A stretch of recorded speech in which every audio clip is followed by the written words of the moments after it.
Wanted to take a moment to go through some exciting new changes in Google News.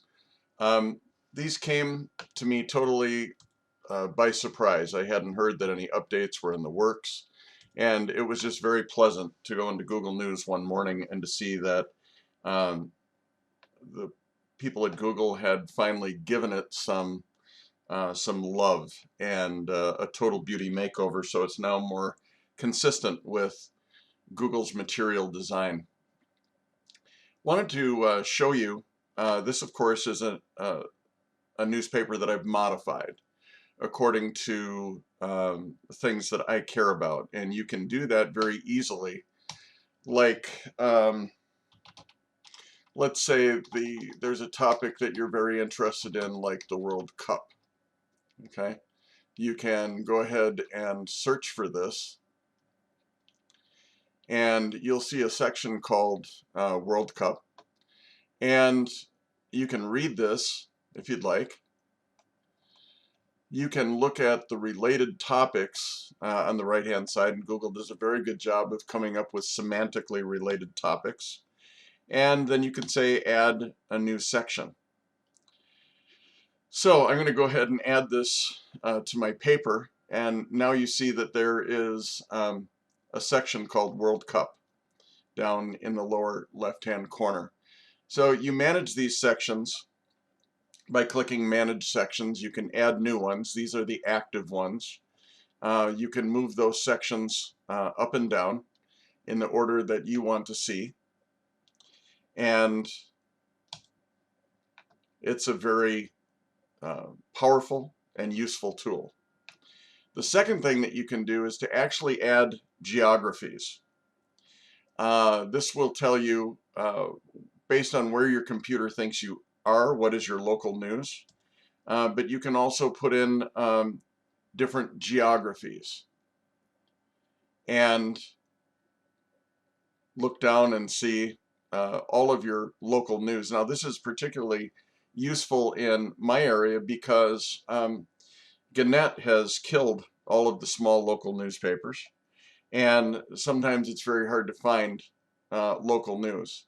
And again, you can manage your locations and rearrange them, so you can add locations, manage locations over on the other side. And there's another section called For You. And For You presents news cards based on things that you have liked or shared or read. Okay? So you can go through this and decide if you want to share these things or just flip through and see what Google thinks is interesting, and then possibly add those to your list. In addition to the headlines that you have, Google allows you to also add a lot of different metadata. So these can be all the different things that you're interested in, from Jeeps to Dodge Chargers to Angela Merkel, and what is happening in the world. And like I said, this gives you a very, very powerful look at what's going on. Another aspect that I really like that may not be as important to you, but for example, when our president travels to another country, I like to see what people in that other country are saying about the visit. And I'm very fortunate that I spent some time studying foreign languages, and that I can actually read what the press in other countries has to say. Now, just one caveat here. If you try to go into that page and manage the sections, you will lose the customization that you've made in other pages. So be careful. So I like going and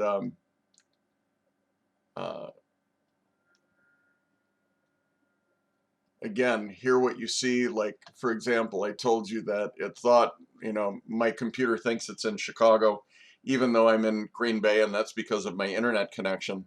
So now I can see what the German press is saying about Chicago. I can also see recommended German titles. I can also go and find other English-speaking countries, and again see what they are saying about what's happening in the world from their perspective. So this is something, it's a very powerful tool, but if you take a look at the concept of content marketing and saying that part of content marketing is to find good shit and share it,